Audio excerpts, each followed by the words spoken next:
My earliest memory isn't of a birthday cake or a warm bedtime story, it's of a glass bottle shattering against a wall, and my mother's quiet sobs as I hid beneath the kitchen table. I must have been 5 or 6 when I first learned that night didn't always mean peace.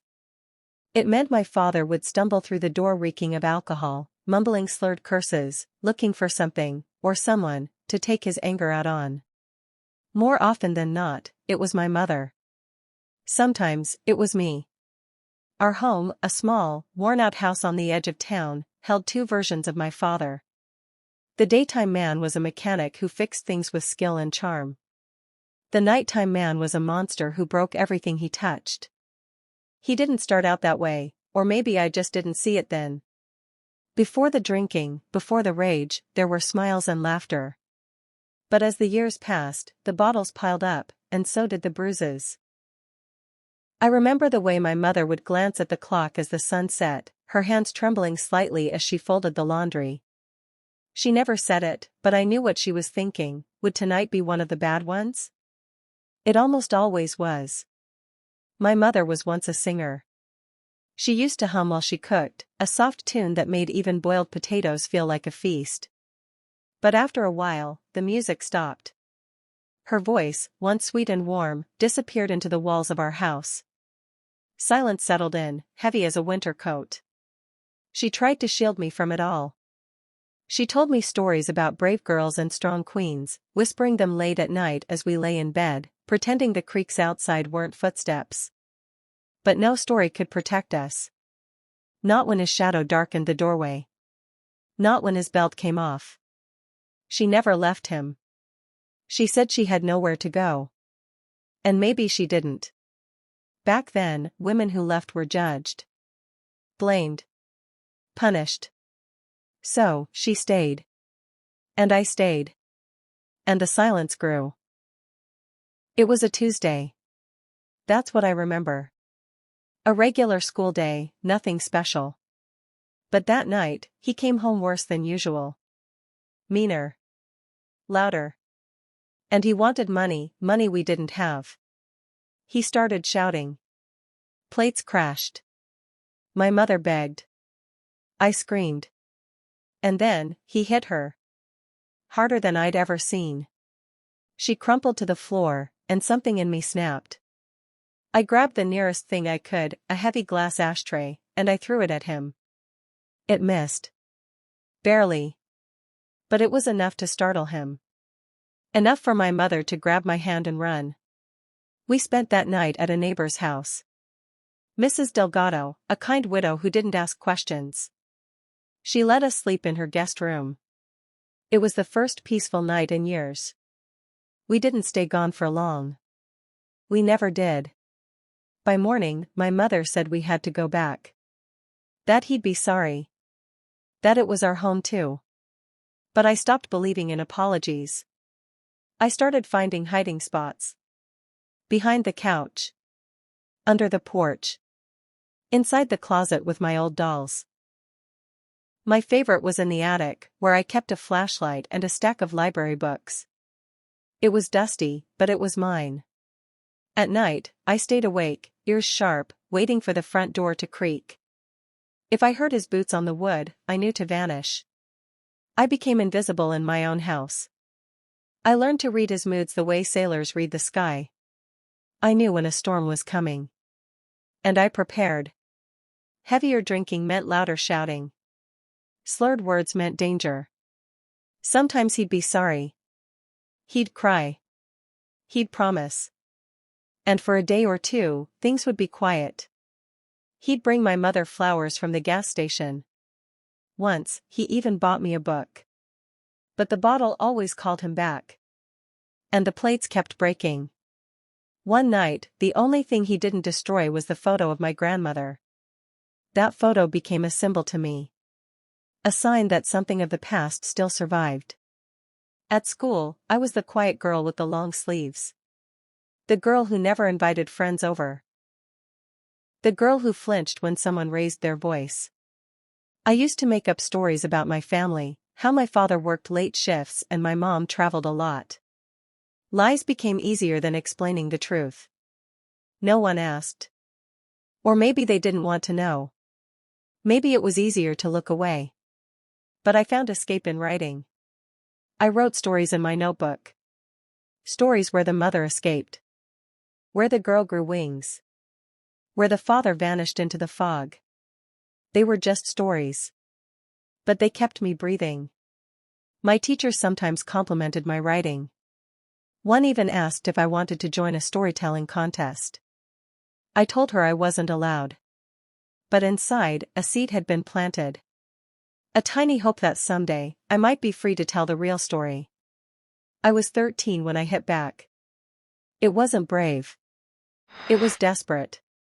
He had cornered my mother again in the kitchen. I remember the fear in her eyes, and something inside me shattered. He'd raised his hand at my mother. I stepped in. Screamed. Pushed him with all my strength. He stumbled. Fell. Hit his head lightly on the cabinet. For a moment, there was silence. He looked at me, stunned. Not angry, afraid. I had never seen that look before. And for the first time, I realized he was not invincible. He could bleed. He could fall. That night, he didn't come home. And for a week, we were free.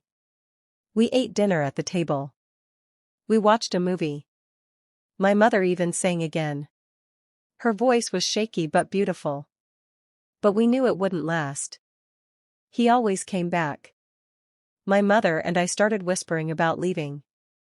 About moving to her cousin's place in another city. We looked at train schedules and old suitcases. It felt like dreaming with our eyes open. But dreams are fragile things. One night, he came back. Drunker than ever. He found the packed bags. The money we'd hidden in a cereal box. He exploded. There was yelling. Throwing. I don't remember every detail, just the sounds. The screams. The moment he grabbed a chair and shattered it against the wall. He wasn't just angry, he was lost. Gone. That night was the worst of them all. But it was also the last. A neighbor called the police. Maybe Mrs. Delgado. Maybe someone else. They came. Took him away in handcuffs. And this time, we didn't go back. We moved.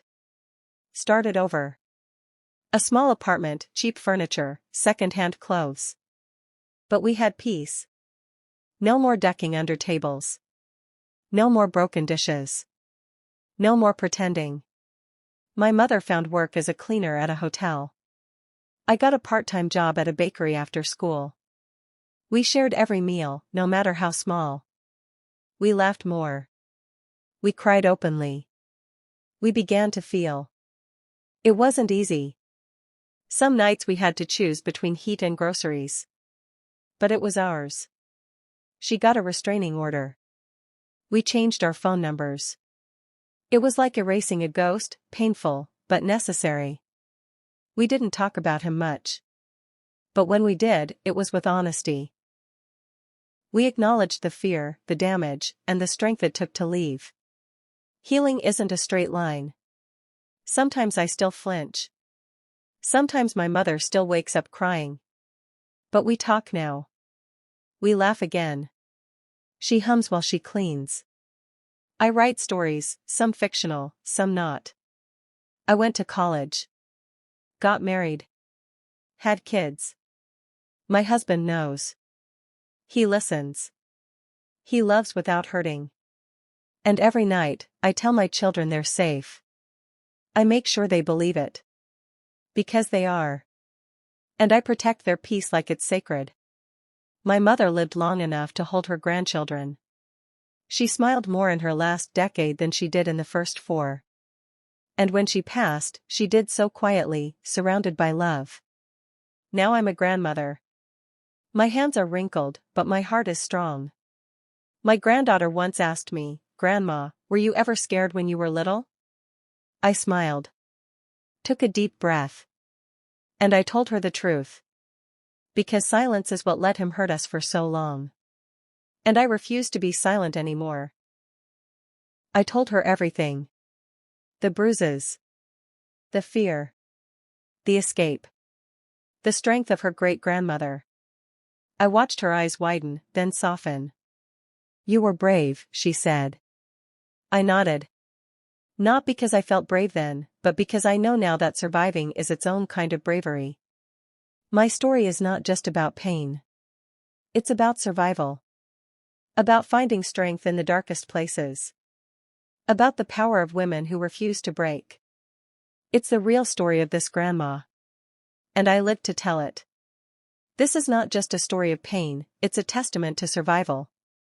Through every broken moment, you rose stronger. You are living proof that even in the darkest storms, the human spirit can find light. Sharing this truth is bravery. Healing begins with stories like yours, raw, real, and unbreakably resilient. Don't forget to comment and subscribe on this channel.